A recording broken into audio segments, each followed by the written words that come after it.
لیکن دونوں اپوزٹ ہے, دونوں میں سے کسی ایک کی اطاعت کی جا سکتی ہے. تو ایسی صورت میں کس کو مقدم کیا جائے گا, والدین کو یا شوہر کو؟ اس بات میں کسی کا کوئی اختلاف نہیں ہے کہ شوہر کو مقدم کیا جائے گا. اگر شوہر اور والدین کے حکم کے درمیان ٹکراؤ ہو رہا ہو اور دونوں جائز ہی چیز کا حکم دے رہے ہیں, ایسی صورت میں شوہر مقدم ہے. شوہر ایسی صورت میں شوہر کا حکم مقدم ہے, اس کی اطاعت کرنا یہ مقدم ہے.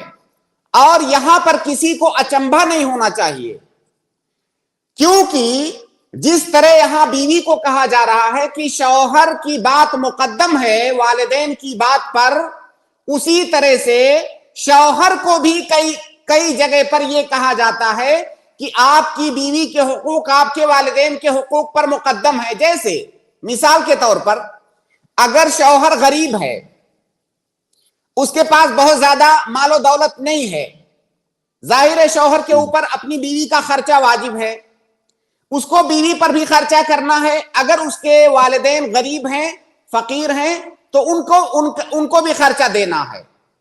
اب اس کے پاس صرف اتنا ہے کہ یا تو اپنی بیوی کا خرچہ دے سکتا ہے یا والدین کا دے سکتا ہے, دونوں کو نہیں دے سکتا. ایسی صورت میں بیوی مقدم ہے. تو جس طرح سے وہاں پر بیوی کو کہا جا رہا ہے کہ آپ کا شوہر آپ کے والدین پر مقدم ہے, جہاں پر خرچے کی بات آئی تو وہاں پر شوہر کو کہا گیا کہ بیوی کا حق مقدم ہے, پہلے بیوی کو کھلائیے, اس کے بعد جو ہے جب زائد ہوگا تب والدین کا حق ہے. تو یہ معاملہ دونوں طرف ہے. ایسی اس کی وجہ یہ ہے کہ بیوی کو والدین پر مقدم کیوں کیا گیا, کیونکہ بیوی آپ کے پاس, اللہ کے نبی صلی اللہ علیہ وسلم نے جیسا کہ ایک حدیث میں کہا کہ عوان عندکم, تمہارے پاس وہ محبوس ہے قیدی کی طرح سے, اور وہ کہیں نہیں جا سکتی, اس کو گھر سے نکلنے کے لیے بھی تمہاری اجازت کی ضرورت ہے. تو لہٰذا اس کی ضرورتیں تمام لوگوں کی ضرورتوں پر مقدم ہیں. اب بیوی کو کیوں کہا گیا کہ شوہر کا حق مقدم ہے والدین پر؟ شوہر اس کی تمام ضروریات کو پوری کرنے کا مکلف اور ذمہ دار ہے. تو ایک ایسا شخص جو ہے درجہ اول میں آپ کی ضرورتوں کو پوری کرتا ہے, لہٰذا اس کی اطاعت کرنا بھی درجہ اول میں ہوگا. پہلے اس کی اطاعت کرنی ہے, اس کے بعد اپنے ماں باپ کی اطاعت کرنی ہے. لہٰذا خلاصہ یہ کہ اگر شوہر اور ماں باپ کے حقوق میں ٹکراؤ ہو رہا ہو, دونوں کسی جائز چیز کا حکم دے رہے ہوں, ایسی صورت میں شوہر کا حکم مقدم ہے ماں باپ کے حکم پر. جزاک اللہ خیر شیخ. سسٹر امید ہے آپ کو جواب مل گیا ہوگا.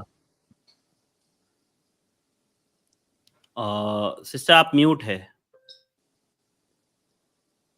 جی شیخ, ایک چھوٹا سا سوال اور کر لوں کیا؟ سوال تو سمجھ میں آ گیا جواب.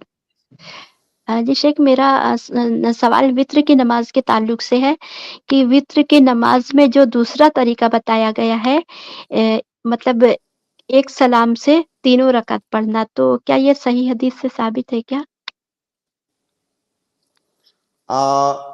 آواز تھوڑی سی کٹ جا رہی ہے بہن کی, وہ شاید وطر کے بارے میں پوچھ رہی ہیں کہ وطر کی نماز اگر کوئی 3 رکعت پڑھنا چاہتا ہے تو اس کے 2 طریقے ہیں.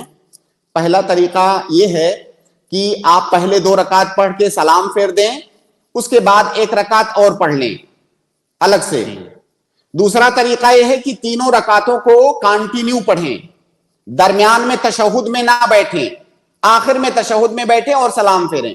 اور یہ دونوں ہی طریقے صحیح حدیثوں سے ثابت ہیں, دونوں طریقے ثابت ہیں. جی جزاک اللہ خیر شیخ. بارک اللہ. جی سسٹر جواب مل گیا آپ کو؟ شیخ, جو یہ احناف کے لوگ یہ دعا قنوت میں جو دوسری دعا قنوت پڑھتے ہیں اللہم انا نستعینک کا, تو کیا یہ صحیح حدیث سے ثابت ہے؟ دعائے قنوت جو ہے, دعائے قنوت کے سلسلے میں 2 باتیں بہت اہم یاد رکھیں. پہلی بات تو یہ کہ اللہ کے نبی صلی اللہ علیہ وسلم نے دعائے قنوت سکھلایا, اللہم اہدنی فیمن ہدیت, یہ جو دعا ہے اس کو سکھایا, لہٰذا قنوت کے اندر یہ دعا پڑھنا جائز ہے. دوسری بات یہ